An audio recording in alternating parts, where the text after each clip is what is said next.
মরণে চেহারা মোবারক দেখায় আকা কাছে বসে কালে মাটা পরিয়ে দিও বলে কাছে বসে কালে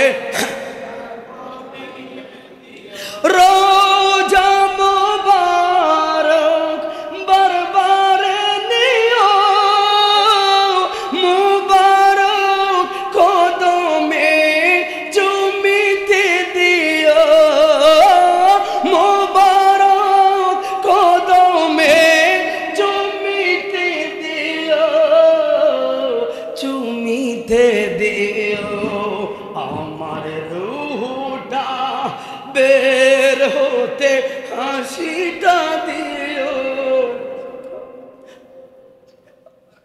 আমার রূহটা বের হতে হাসিটা দিও তোমার মোবারক হাত আমার কপালে দিও তোমার মোবারক হাত আমার কপালে দি বলুন মরণে চেহারা মোবারক দেখিও আকা কাছে বসে কালে মাটা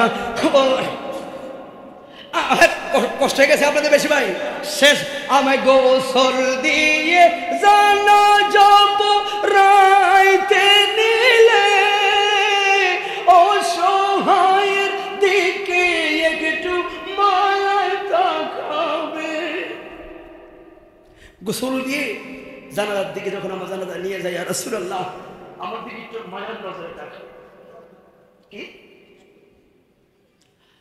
আমার দিকে একটু মায়ার নজরে তাকাবে আমার একটা বৃহৎ উদ্দেশ্য আছে এর মধ্যে প্রথম একটা জিনিস আমি যেন আল্লাহ কঠিন জাহান্নামের আযাব থেকে একটু মুক্তি পাই কথা বলে ঠিক না ঠিক আর 2 নাম্বার যে হাবিবে পাকের পক্ষ থেকে কোরবানি করা হয় সব জায়গায় তো এটা হয় না ডুমুরিয়াতে বা কেন হয় কিছু কিছু জায়গায় যদি হতো তাহলে বুঝতাম কোথাও একটা মাসালা মনে হয় আছে কিন্তু আশেপাশে হয় না ডুমুরিয়াতে হয় এটার কি আসলে মাসালা আসেনি না মূল হিসাবে তারা গাছ জমে করে গাছ ধরে করে তো এই পর্যন্ত আজকে 70-80 বছর আসছেন কেউ তো প্রশ্নটা করলেন না তার কথা কি বুঝছেন আমার আসুন রাসূল পাক সাল্লাল্লাহু আলাইহি ওয়াসাল্লামের সাহাবী হযরত আলী রাদিয়াল্লাহু তাআলা আনহু থেকে একটা হাদিস আছে কথাটা খেয়াল করুন হাদিসটা বলে তারপরে আমি আমার ব্যক্তিগত ইসলামিক একটা কথা বলে আমি বিদায় গ্রহণ করব এই রাসূল পাক সাল্লাল্লাহু আলাইহি ওয়াসাল্লামের হাদিস থেকে আমরা স্পষ্ট শুনতে পারলাম যে আন হানাস ক্বালা রাআইতু আলাইনা ইয়াদহাবি কাসিরিনা ফাকুলতু মা হাযা ফাকালা ইন্না রাসূলুল্লাহ সাল্লাল্লাহু আলাইহি ওয়াসাল্লাম আও জানি আন আযহা আনহু ফা ইন্নাহু আযহা আনহু সবাই বলি সুবহানাল্লাহ হাদিসটা সুনানে আবু দাউদ 2790 নম্বর হাদিস এখন অনলাইনে যখন আপনি দেখেন বাংলা হলো হযরত হানাস রাহমাতুল্লাহ থেকে বর্ণিত তিনি বলেন আমি আলী রাদিয়াল্লাহু তাআলা আনহুকে 2টি জুব্বা জবাই করতে আমি দেখলাম আমি জিজ্ঞাসা করলাম যে আপনারা 2টি জুব্বা জবাই করলেন ব্যাপারটা কি তখন মাওলা আলী বলেন রাসূল পাক সাল্লাল্লাহু আলাইহি সাল্লাম আমাকে এইরূপ ওসিয়ত করে গেছেন যে আমি যেন তার ইন্তেকালের পর তার পক্ষ থেকে একটি কোরবানি দেই তো আজকে কথাটা শুনে আপনারা খুশি হয়েছেন ইনশাআল্লাহ আসুন এবার কোরবানির কারণ কি আমার আপনার আকীদা হলো আমার নবী হায়াতুন নবী কার কারে বিশ্বাস আছে একটু হাতটা তুলে দেখান সে রাখেন সহিহ বুখারী হাদিস আল আম্বিয়াউ আহইয়াউন ফিল কুবুরি ওয়া ইউসাল্লি ওয়া ইউরযাকুন বুখারীতে আসছে সকল নবীরা তাদের কবরে জিন্দা তারা আল্লাহর পক্ষ থেকে রিজিক পায় নামাজ পড়ে এগো এবছর আমি ওয়াজের ভাষায় কথা বলি আমার ওয়াজের ভাষা সুরের জায়গা না আমি এমনি কথা বলে 2টা কথা বেশি বলতে পারতেছি আমাকে যারা এসএমএস করছেন সুর দিতাম এটা বললেন না সুর বলে একটা দাঁত রাসুল গান সুরে আছে এখানে আমি কথাটা বলতে আমি একটু কথাটা বলি এভাবে কষ্ট হবে আপনাদের এবছর আমরাতে মক্কাতে 8 দিন ছিলাম, মদিনাতে 8 দিন। হিসাবে দেখলাম মক্কা থেকে যারা রমজান মাসে উমরাত গেছেন তারা হয়তো হুজুর বলে রমজান মাসে যায়নি। শুনেন, 8 দিন ছিলাম মক্কাতে। মক্কা এবং মদিনার ইমামগুলো ক্লাসিফিকেশন, মদিনার ইমামগুলো আরো ক্লাসিফিকেশন। একদিন দেখলাম না মক্কা তারাবিতে একটা ইমামের লোকমা ভরে নেই। আমি ওলিল্লাহ আশিক হুজুর, আব্বাসী হুজুর, আমরা নামাজ পড়লাম। 8 দিন আমি মদিনাতে নামাজ পড়ছি। 8 দিনের তারাবিতে প্রত্যেকটা দিন 1 বার 2 বার 3 বার করে মদিনার ইমামের লোকমা হচ্ছে। 16 তারিখ আমি যখন চলে আসি, রিক্সাতে উঠে ওলিল্লাহ আশিক হুজুরকে গাড়িতে সাথে সাথে বললাম, হুজুর আঙ্গুর দেশে লোকমা পড়লে তো হাবি শব্দটা বালা না, এর এত ক্লাসিফিকেশন, এত গ্রাজুয়েটারা এখানে নামাজ পড়ে সকালবেলা মদিনা ইউনিভার্সিটিতে এরা ক্লাস নিব, এরা সারা পৃথিবীর মুসলমানদের আইডল, এদের লোকমা পড়ে কারণ দেখি। ছোট্ট একটা কথা আমাকে বললে শুধু শুনে, ইমামগুলো কার সামনে দাঁড়ায় নামাজটা পড়া, কার সামনে রে? ছোট্ট একটা কথা শুধু আমাকে বলল, কার সামনে দাঁড়ায় নামাজ পড়ে? যেখানে নবীরা জিন্দা, আর এই জায়গায় নবীদের নবী, ইমামুল মুরসালিন, হায়াতুন নবী, দুজাহানের বাদশা নবী মাত্র 10 হাত দূরে শোয়া। ওই রসুল পাকের সামনে ইরে এরা যে পাঞ্জাবি গাদ দিয়া টুপি মাথা দিয়া দাঁড়াইছে রে, এটাই বড় শক্তি সাহসের ব্যাপার। পরে শুনলাম সৌদি গভর্নমেন্ট এদের লুকমা পড়লে এদের আরো বেতন বাড়ে। কারণ কি রে? ইমামুল মুরসালিনের সামনে তুমি কি তেলাওয়াত করবা? কারণ তুমি যখন তেলাওয়াত টান দিবা, তোমার দুনয়নের দৃষ্টিতে তোমার অন্তর চলে যায় হাবিবে পাকের কাছে। তুমি যখন রুকুতে চলে যাবে, তখন তোমার মন চলে যায় সেই আম্মাজান আয়েশার উজরা মুবারক জান্নাত রওজাতুল মিন রিয়াদুল জান্নার ইতিহাসে। তুমি কিভাবে নামাজ পড়াইবা? এরা দাঁড়াইছে, এটাই অনেক বেশি। কথা কি বুঝতে পেরেছেন? এই জন্য বলি যে রসুল পাককে স্বপ্নেও যদি আপনি, কারণ আজকে রসুল পাকের পক্ষ থেকে কোরবানি, আমার রসুল পাকের পক্ষে আজকে কথা বলা দরকার। কথা বলা ঠিক না বেঠে? কারণ ইমানের সেন্টার হলো সোনার মদিনা, আর ইমানের সেন্টারের ক্ষেত্রে এখন আগুন জ্বালাচ্ছে চতুর্দিকে। তুমি এখন অন্য সম্মানকে হত্যা না রে ভাই। কারণ এখন রসুল পাকের মহাব্বতে, আজমাইন সাহাবায়ে কেরামদের মহাব্বতে তোমাকে আগে ইশকে রাসূলুল্লাহর প্রেম অন্তরে ধারণ করো। তখন তোমাকে বলা লাগবে না শাহপুরে যাও, শ্রীকুণ্ডে যাও, আবেদ শাহ হুজুরের কাছে যাও, খানেকাতে আসো, ইশকে রাসূলুল্লাহ অন্তরে নাও। তুমি তোমার নিজে পাগল হয়ে দৌড়ে শাহপুরে যাইবা। বাসের ভাড়া লাগবে না। হুজুর মসজিদ নদীর পানি শুকিয়ে গেছে, আশেকদের প্রেমতে হলো এমন। কথা বলে ঠিক না বেঠে? এই জন্য ভাই আমি সব সময় আপনাদেরকে একটা কথা বলি, আমরা খানেকাতে আসি, ওলি আল্লাহর দরবারে আসি, পীর মাশায়েখদের কাছে যাই, মূল উদ্দেশ্যটা কি? কেন যায়? তালিম শিখতে, জীবন কথার নাম একটা জিনিস শিখতে, সেটা হলো রসুল পাইতে যাই। কথা বলে ঠিক না বেঠে? আমরা কি পাইতে যাই? কথা বলেন, কি পাইতে যাই? যে রসুল পাকের মহাব্বতের কাছে শরীয়তের মাসালা চলে না। আজকে আপনারা যারা 100 টাকা, 20 টাকা, 30 টাকা রসুলের পাকের পক্ষ থেকে কোরবানিতে শরীক হলে, আজকে আমার হায়াতুন নবী এই মজলিসে দেখতেছে, এটা আমার বিশ্বাস, আপনার হোক কিনা জানি না। কারণ যেই জায়গায় ঈদের মিলাদুন নবী পালন করলে নবী পাশ দিয়া যায়, দেখে কয় তোর জন্য সাফায়াত করা ওয়াজিব। আর 5,500 মাইল দূর থেকে গুনাহগারেরা ওই নবীর পক্ষ থেকে কোরবানি করছে। আল্লাহর কসম, অন্তত রোজ হাসরা ময়দানে নবীর কদমে ঠাঁই পাওয়ার জন্য একটা কায়দা আমরা করে ফেলেছি। কথা বলে ঠিক না বেটে? এই জন্য ভাই এই খানিকা আর 10 মিনিট কথা বলবো। এই খানেকা আমাদের, এই দরবার আমাদের। বর্তমান দরবারের গদ্দিশীল পীর সাহেবকে আপনারা জানেন, আমার ওস্তাদ ইস্তেকাম হুজুর অধ্যক্ষ মহোদয়। আপনারা হয়তো অনেকে জানেন না, এটা আমার প্রকাশ করতে হবে। কারণ চতুর্দিকে যেভাবে পীর সাহেবদের বাজার শুরু হয়েছে, আমি তো বিভিন্ন জায়গায় কত পীর সাহেব দেখছি দাঁড়ায় হসরত করে, কত পীর সাহেব দেখছি বিড়ি খায়। কথা কি বুঝেন আমার?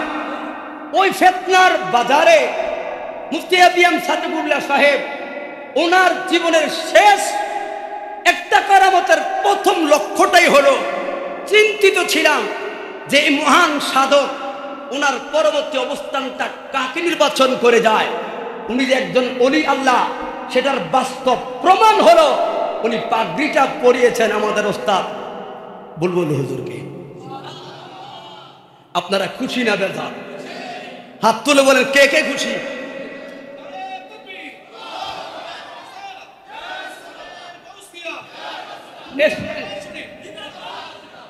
শুনেন, আমি অন্য দরবারের লোক হতে পারি, আপনি অন্য দরবারের লোক হতে পারেন, কিন্তু আমি দেখতেছি আমাদের সমাজও কিছু ডিভাইডেড, হিংসাত্মক ভাব চলে। এগুলো ভালো না, আমি পছন্দ করি না। মিলেমিশে থাকবেন। সকল দরবারে ভাই একজন একজন দরবারে যাবেন, পিসকিনের সমালোচনা করবেন না, আলোচনা সাপেক্ষে সমাধান করবেন। কিন্তু যারা পিসকিনের সমালোচনা করে আপনারটাকে আপনি জাহের করতে গেলে আরেকটারে সুর বাটপার বানিয়ে নেবেন, এটাকেও সহ্য করা হবে না। আবার আপনি আপনারটাকে বড় করতে গিয়ে আমার এলাকাকে ছোট করবেন, এটাকেও মানা যাবে। কথা বলে ঠিক না? ঠিক। সবাই সবার প্রতি শ্রদ্ধাশীল হন, কারণ ইসলাম মারামারিতে আসে নাই, ইসলাম তরবারি উঠাতে আসে নাই।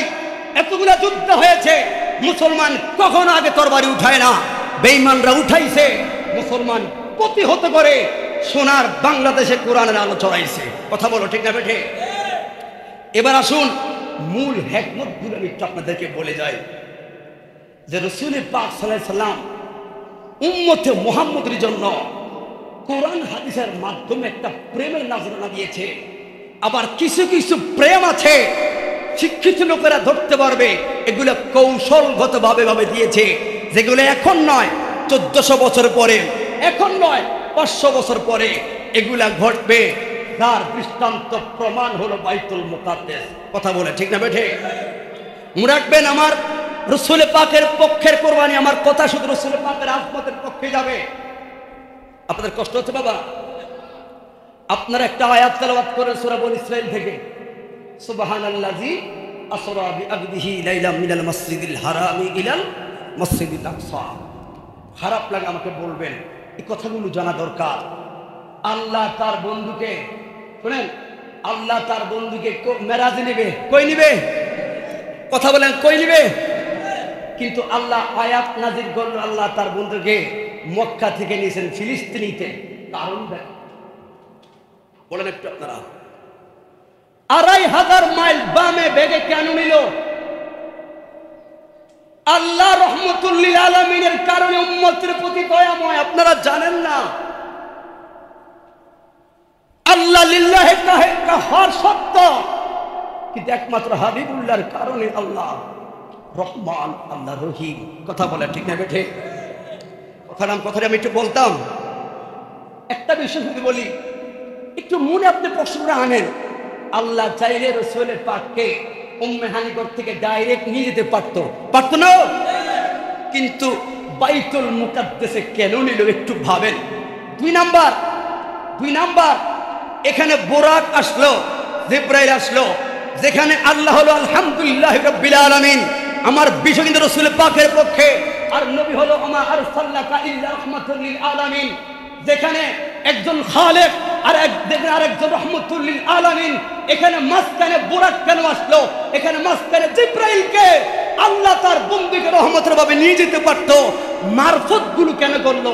একটু প্রশ্ন কি জাগে না বাবা? খেয়াল করবে। 3 নম্বর প্রশ্ন, কারণ রাসূল পাকের এই কুরবানি মাহফিলে আমি আল্লামা ওস্তাদ ওবায়দুল হক নবী সাহেব থেকে আমি এই ওয়াজটা শুনেছি।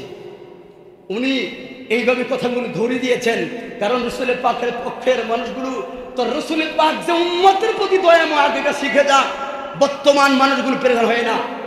আপনাদেরকে সময় নষ্ট হয়ে গেছে বেশি। 3 নম্বর কথাটা বলে আমি চলে যাই।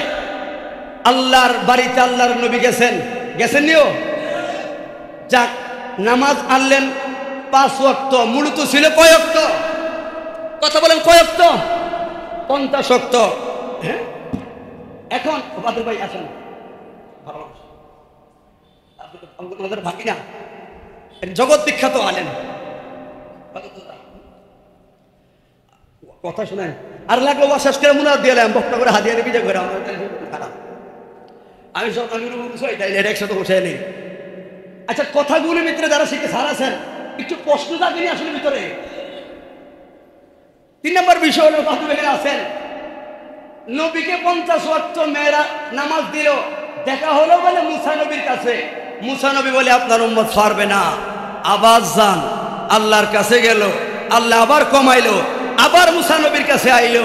এবার বলুন, মুসা নবীর দাম বেশি না আমার নবীর দাম বেশি?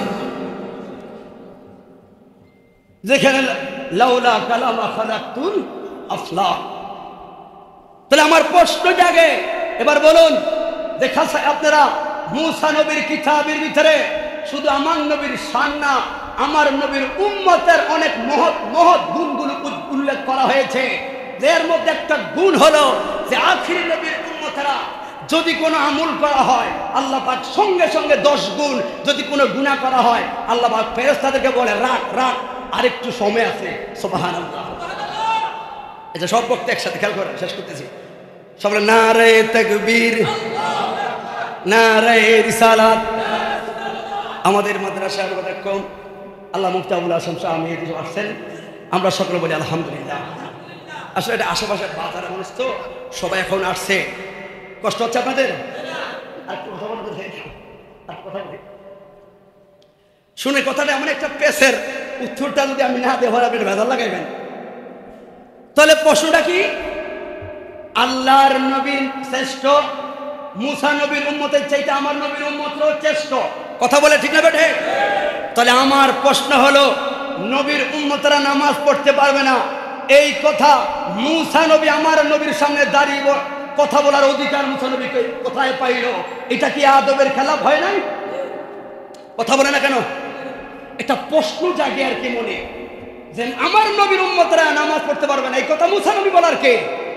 তাহলে একটা রহস্য এই জায়গায় আছে। আবার আল্লাহর মুসা নবীর থেকে আল্লাহর কাছে আবার যাবে নবী, এটাও তো আল্লাহ জানে।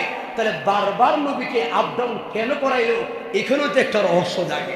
কথা বলে ঠিক না বেটে? এই মূল কথার একটাই সমাধান, ওয়ারাফা'না লাকা যিকরা।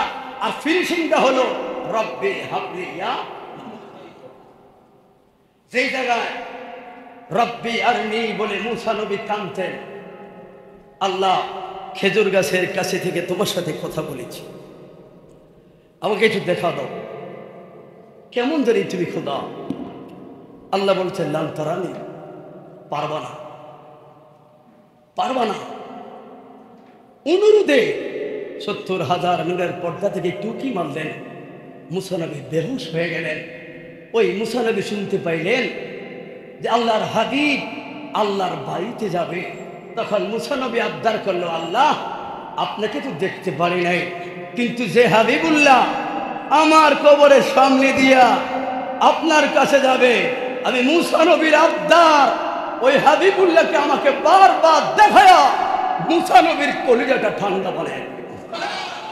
আরে নামাজের কথা তো মনে না রে, মূলত আল্লাহর হাবিবকে মুসা নবী বারবার দেখার তামান্না আল্লাহ পাক কবুল করেছে। কথা কি বুঝতে পেরেছেন? ফিলিস্তিনের কেন বাদুবের সামনে কথাটা বলি, পেগে নিল কেন? ইসলাম আল্লাহর নবী উম্মতের প্রতি দয়াময় শুনে রাখ। 1450 বছর পরে ইসরায়েলের গাদ্দার বেঈমানরা নিরহ নিরহ মুসলমানদেরকে মারবে, রক্তের মিছিলে ডুবিয়ালা মুসলমানগুলো তোরা দিশেহারা হয়ে যাবে। ঘর বাড়ি নষ্ট হয়ে গেছে, রাস্তার তাঁবুর সামনে দাঁড়ায় তোরা ঈদ করলি। এরে এই জন্য সারা পৃথিবীর মানুষ মুসলমানদের ঈমানের বল এক জিনিস, একক ফিলিস্তিনি মুসলমানদের ঈমানের বল হলো অন্য জিনিস। কথা বলে ঠিক আছে? ভাইরা, তোরা দিশে হারা হবি, স্বজন হারাবি। মনে রাখ, 1450 বছর আগে শুধু রাসূল নয়, 1 লক্ষ মতান্তরে 2 লক্ষ নবী রাসূলদেরকে তোদের বাড়ির সামনে বাইতুল মুকাদ্দাসের সামনে দাঁড় করাইছি, আমার নবীকে ইমাম বানিয়ে দিয়েছি। এখন প্রশ্ন করেন, তাহলে ওই জায়গা ইমামতি ইমাম খেতাবার জন্য দিল, এই মসজিদের ক্ষেত্রে আল্লাহর হেরেম শরীফটা দামি ছিল, ওই জায়গায় 1 লক্ষ রাকাত। কিন্তু মূল কৌশল হলো 1450 বছর পরে আল্লামা ওবায়দুল হক মিশাল কেবলা কত মজাভাবে কথাটা বলতো। আমি ছোট্ট একটা উদাহরণ দিয়ে বলছি। উনি অন্য প্রসঙ্গে বলছেন, 1450 বছর আগে তোদের মসজিদে কুফালটা লাগায়া ফিলিস্তিনের মুসলমানদের কলিজাটাকে বিশাল বড় বানায় গেছে রহমতুল্লাহ আলাইহি। কথা বলে ঠিক না বেঠিক? এই জন্য ফিলিস্তিনকে আমরা ভয় পাই না। কেন? আমাদের বাড়ির পাশে রহমতুল্লাহ আলামিন 1 লক্ষ মতান্তরে 2 লক্ষ নবী রাসূল আইনা মিলাদ পড়ে গেছে, আমরা মরায় ভয় পাই না। এই জন্য ভাইরা, শেষ কথা বলুন, আমাদের এই ডুমুরিয়া গ্রামের কারা কারা আছে একটু হাত তোলেন। এই গ্রামের নামান। আচ্ছা, অন্য অন্য গ্রামের কে আছেন? হাত তোলেন। অন্য গ্রামের আমি তো মোহাম্মদপুরে দেখি তো লোক আসতো না। নামান। শুনেন, এটা খানেকা। এটা কি খানেকাতে কিছু নির্দিষ্ট নিয়ম আছে। বৃহস্পতিবারে এবং মাস শেষে গায়রুল শরীফের মাহফিল হয়। ও আমার বড় আফসোস লাগে, আমরা ওর সব আশা দেওয়ার ক্ষেত্রে দেখি মাইক চলে ওর সময় দিয়ে হুজুরে ওয়া গজল মানে জিকির করে, বাহিরে মাইকের আওয়াজ শুনে মনে হয় যে আমার মনে হয় হুজুরও একজন, শ্রোতা মনে দুই একজন হয়। এগুলো এই যে গজব হয়, ধ্বংস হয়, এগুলো বড় কারণ এই পৃথিবীটা সোনার বাংলায় অসংখ্য অলি আবদাল রয়েছে, এই খানেকাগুলো তৈরি করে হাত তুলে সোনার বাংলার জন্য দোয়া করছে। কথা বলে ঠিক না বেঠে? আজকে সেই খানেকাগুলো ভুলে গেছেন। অনুরোধ থাকবো খানেকাগুলো আসবেন। আমি আজকে কোনো ওয়াজ বলি নাই, আমি শুধু এটা আপনাদেরকে জানাইতে চেয়েছি যে রাসূলের পাকের কারণে আল্লাহ বান্দার প্রতি দয়া। কথা বলে ঠিক না বেঠে? তাহলে আমরা নবীজির নামে কোরবানি এই কথা বলবো না, নবীজির পক্ষ থেকে আল্লাহর নামে কোরবানি। কথা বলে ঠিক আছে ইনশাআল্লাহ? এগুলো কিন্তু আজকে আমরা দেখেছি ফেসবুক অনেকে ভুল ধরে, এগুলো করবেন না ভাইয়েরা। তাহলে শেষ, সেই রাসূলের পাকের পক্ষ থেকে আপনি কোরবানি দিয়েছেন, আপনারা যারা আসছেন মিলাদ করবেন, পরিশেষে তাবারক নেবেন। আমি শুধু সবাইকে একটাই কথা বলবো, জানের চাইতে বেশি রাসূলে ভালোবাসলে অন্তত আর কোথাও না হোক মৃত্যুর কালে যখন আপনি দেখবেন চতুর্দিকে, আমি ওয়াজে বলি, আমার দাদি ছোট ছিলাম আমরা, আমার দাদি যখন মৃত্যু সজ্জাত, আমরা ছোট, দেখতাম আমার দাদি মৃত্যুর 15-20 সেকেন্ড আগে মুখটারে কেমন বেকা জায়গা করা শুরু করছে, একবার ঠোঁটটা লড়ানো শুরু করছে। আমি কইলাম, মা গো এত এরকম করে কি লিগা? চুপ, তোরা কালিমায়ে শাহাদাত পড়। একবার দেখি আমি আব্বার দিকে তাকায় রয়েছি, আবার দেখি আমার ফুফুর দিকে তাকায় রয়েছে, আবার দেখি চোখের পানিগুলো ফিল করে আস্তে চলে গেছে। তাই বললাম, কি গো মা, একটু আগে দাম করে ব্যাঙ্গাইলো, এখন দাদি কোনো শব্দ করে না। তোর দাদি দিন পাইছে। আরে বুঝি নাই, এখন একটু পড়াশোনা করছি, যাই এখন বুঝতে পারলাম মৃত্যু শয্যায়, মৃত্যুর 1 মিনিট আগে, 10 সেকেন্ড আগে আপনার বাবা, আপনার মা, আপনার ভাই, একটা দুইটা না, পুরাটা জীবন পরিচালনা করার মূল মেসেজটা কিন্তু এই 10 সেকেন্ডে আপনাকে দিয়ে যায়। আপনি বুঝতে পারেন নাই, ঠোঁটটা দেখা করে আপনাকে তাকিয়েছে আর বলছে, আল্লাহ তেলে একটু জবা আমার রূহ নিবে, আজরাইল ধারে বসা নিয়ে যাবে, অসুবিধা নাই, কিন্তু একটু জবানটার শক্তি দে। কেন? আমার ছেলেটা আমার বড় আদরের, আমার মেয়েটা আমার বড় আদরের, আমার স্ত্রী আমার বড় আদরের, আমার ছেলেটা আমার বাড়িতে থাকবে, আমার মেয়েটা আমার বাড়িতে থাকবে, কিন্তু এরা নামাজ পড়ে না। খোদা আমার রুহটার একটু শব্দতে কণ্ঠটা, আমার ছেলেটাকে বলি, বাবা আজরাইলের ব্যথাটা বড় কঠিন রে, সহ্য করতে পারবি না, সহ্য করতে পারবি না। বাবা নামাজ ধর। আমার মেয়েটাকে বলতাম, মা আজরাইলের ব্যথা সহ্য করতে পারবি না গো মা, মা পর্দা কর, নামাজ ধর। কিন্তু ওই শব্দটা বলার কি কোনো সুযোগ আছে? কথা বলার সুযোগ আছে? তাহলে এই জন্য এই কথাগুলো আলেমরা আপনাদেরকে বলে যায়। আশেপাশে আশেপাশে তাকে একটা হিসাব টান মারে, ওমা এইটা আমার বাবা, এইটা আমার ছেলে, এই আমার চাচা, আমার সবাই তো আমার আপন। আমার টাকায়, আমার একটা ছেলে একটা মেয়ে, আমার টাকায় এরা হাজীগঞ্জের প্রপারে এত সুন্দরভাবে থাকে, আমার টাকায় এরা এতভাবে সুন্দর চলে, আমার টাকায় আপনার সন্তান চলে আপনার বাবার টাকা। যাদের খাওয়াইতে গিয়ে শুধু কথাটা কেন বললাম, রসুলের পক্ষে আসলে আপনার লাভটা কি, এই কথাটা বলে আমি বিদায় গ্রহণ করবো। আপনার বেয়াদবি নিয়েন না, আমার সবসময় সুযোগ থাকে না ভাইরা। তখন কঠিন একটা হিসাব টানবার মৃত্যু সজ্জার ব্যক্তি, আহারে ডাইনে আমাকে ধরে কান্দে আমার স্ত্রী, ও তুই কান্দস, এটা আমার মরার পরে আমার বাড়িতে স্থায়ী থাকার সমাধান। আমার হাতের হাত বা ডাইন হাতটা ধরে কান্দে গেলে, ও মামার বড় ছেলে আমার টাকায় কচুয়া রবগুলি ব্যাংকে চাকরি পাইল সফল।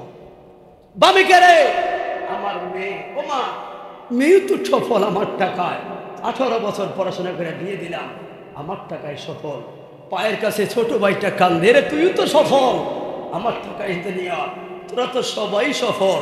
আর তোদেরকে সফল করতে যায় বিদেশে মরুভূমির বালুরে কত গাম খাওয়াইছি, তোদেরকে সফল করতে যায় কচুয়া হাজীগঞ্জ বাজারে বস্তা টানছি, তোদেরকে সফল করতে যায় ডুমুরিয়া কাতলার মাঠে দিনের পর দিন ঘামে পিঠটা জ্বালাইছি। আজকে তোদেরকে সফল কইরাম, 70 বছর শেষ, এখন ক্যান্সারে ধরল, পরে গেলাম মৃত্যু সজ্জায়, এখন ভাবলাম মনে হয় তোর একটু সহযোগিতা করবি, এরা তোরা মায়ার কান্দা কান্দস। আর তোদের সামনে এই যে আজরাইল এত কষ্ট দিতেছে, কই আজকে দুঃখের ভাগ কেউ তো নিলি না রে, কেউ তো নিলি না। অন্তত ওই সময় আপনি জবান থাকবে না, অন্তর থেকে চিৎকার মেরে মেরে বলবেন, তোরা ফোন না, তোরা ফোন না। তখন মৃত্যুটা আসে, আস্তে ট্যাঙ্কা হয়ে যায়, তখন স্লোগানটা কিন্তু থাকে অন্তরে, আপন একজন রহমতুল্লিল, রহমতুল্লিল। তো তাহলে সবাই মরণে শেষ প্রান্তে রসুলের পাকের চেহারা মোবারক দেখতে চাই কি চাই না? যেখানে মানরা আহাক্ষণ স্বপ্নে আপনাকে যদি রসুল পাক রসুলকে স্বপ্নে দেখো, তুমি স্বপ্ন দেখছো গাল ফাইন্ডা শয়তান ওয়াইতা মাসলফি সুরতি। ভাইরা তাহলে আমরা মরণকালে সব বেদনা শেষে দু নয়নে যদি রসুলের পাককে দেখি, ওই মরণে শান্তি আছে না নাই? কথা বলে আছে না নাই? তাহলে সবাই আমার সাথে সবাই বলবেন যে আমরা মরণে চেহারা মোবারক দেখায়। আমি একবার বলি, আপনারা বলবেন, মরণে চেহারা মোবারক দেখায়, আকা কাছে বসে কালেমাটা পড়িয়ে দিও। নবী কালিমাটা পড়ার কাছে বসে আসলে কে কে সান, একটু হাতটা তুলে দেখান চাই। আসলে সাননি, নবী আইসা আমাকে ডাকত, কিন্তু শুধু একটাই শান্তি, আমাকে রোজার সামনে দাঁড়ায়া নবীকে সালাম দিতেছে, আমার এই টাকাটাই মনে হয় শান্ত। সবাই মোহাম্মদে মরণে চেহারা মোবারক দেখায়, যারা পার করে বলো, মরণে চেহারা মোবারক দেখায়, আকা কাছে বসে কালে মাটা পড়িয়ে দিও। বলে কাছে বসে কালে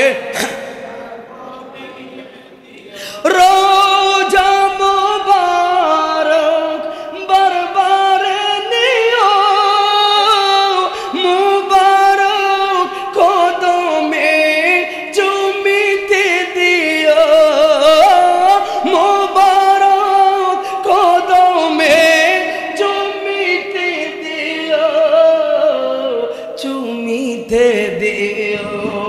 আমার রূহটা বে হাসিটা দিও,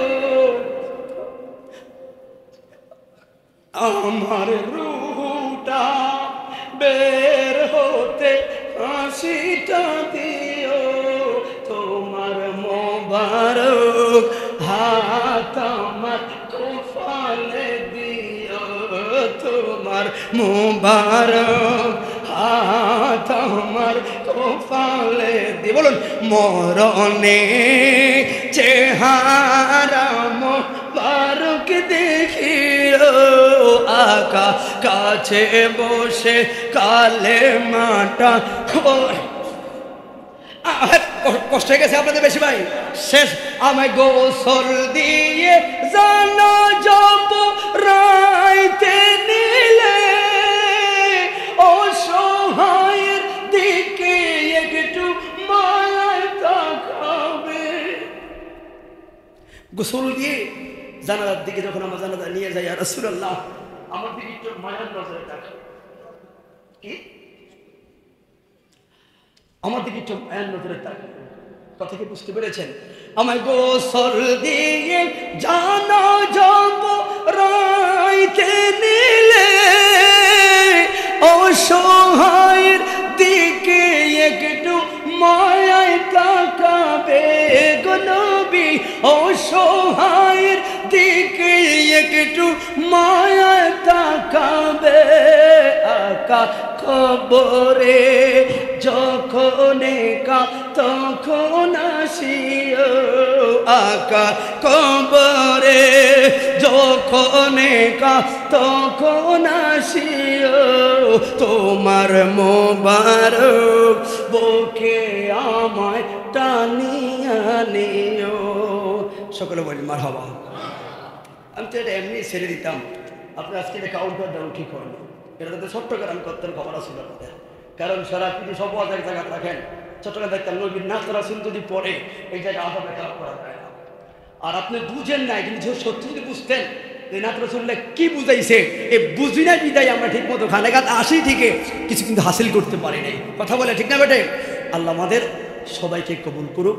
আপনারা কষ্ট করে আসছেন, আমার সময় একটু বেশি হয়ে গেছে, মাফ করছি, মাফ করবেন আপনারা। সকলে ভালো থাকবেন, সুস্থ থাকবেন। আমি চান্দিনা যাওয়া লাগবো আমার।